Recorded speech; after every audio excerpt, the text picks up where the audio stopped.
President Biden and the new Israeli prime minister are set to meet at the White House tomorrow to talk about Iran.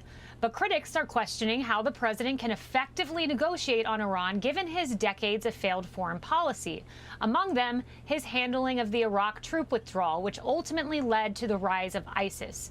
Even former Defense Secretary Robert Gates is blasting his former VP. In his 2014 memoir, Gates praises Biden as a man of integrity, but then adds, quote, "I think he's been wrong on nearly every major foreign policy and national security issue over the past 4 decades.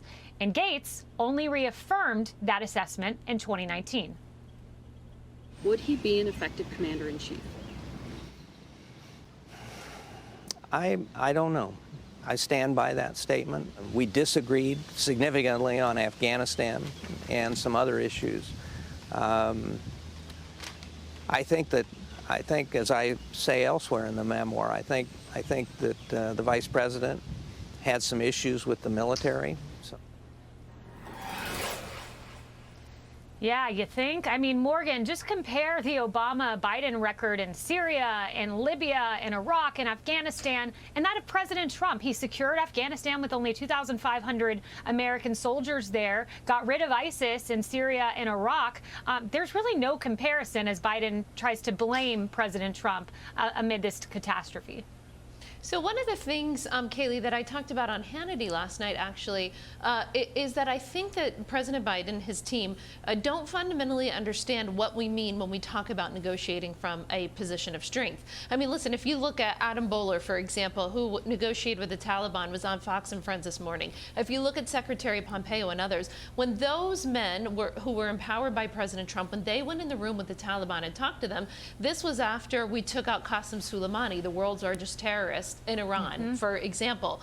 So whether it's dealing with Iran and the JCPOA, whether it's dealing with the Taliban in Afghanistan, whether it's dealing with the Chinese Communist Party, right? It doesn't matter, or the Russians, whomever it may be. When you do things, when you make policy decisions that I think are in effect capitulating to your adversaries, they smell the weakness, right? They smell it coming a mile away. So whenever you allow the Russians to build the Nord Stream 2 pipeline without sanctions, the Russians go, okay, know where their red line is, right?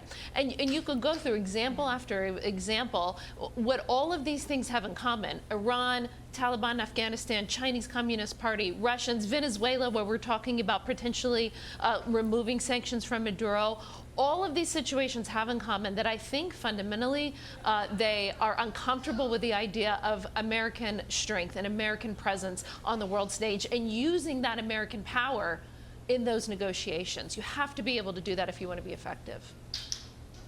Yeah, there's no doubt about that. Ari, you were in the Bush White House during the Iraq War, handed that off to the Obama-Biden administration. Biden reportedly was instrumental in those disastrous decisions that led to the destabilization of Iraq.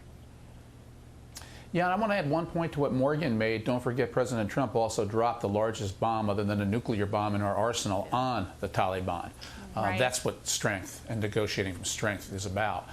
And it's true. I mean, Joe Biden oversaw the withdrawal of the troops from Iraq and appears to have learned no lessons. I mean, this is the group that the Obama-Biden administration called JV. Instead, they were deadly killers, and thank goodness Donald Trump was largely successful in taking them mostly out of the Middle East. But Robert Gates, former secretary, in that clip you played, put his finger right on the core issue today in Afghanistan when he said Biden has some issues with the military. Biden advised Barack Obama that the military was trying to jam him, to use Biden's famous words, jam him on Afghanistan, tie his hands and give him no choices, so he had to leave the troops there. What Joe Biden has always wanted to be is bug out Biden.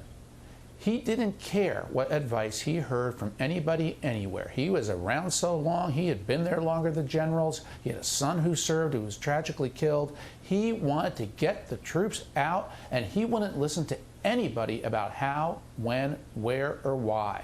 And so he set an arbitrary date. The worst arbitrary date you could set, September 11th. That should be a day of mourning and remembering and comfort for the families. That should never have been made into the arbitrary date to pull out our troops.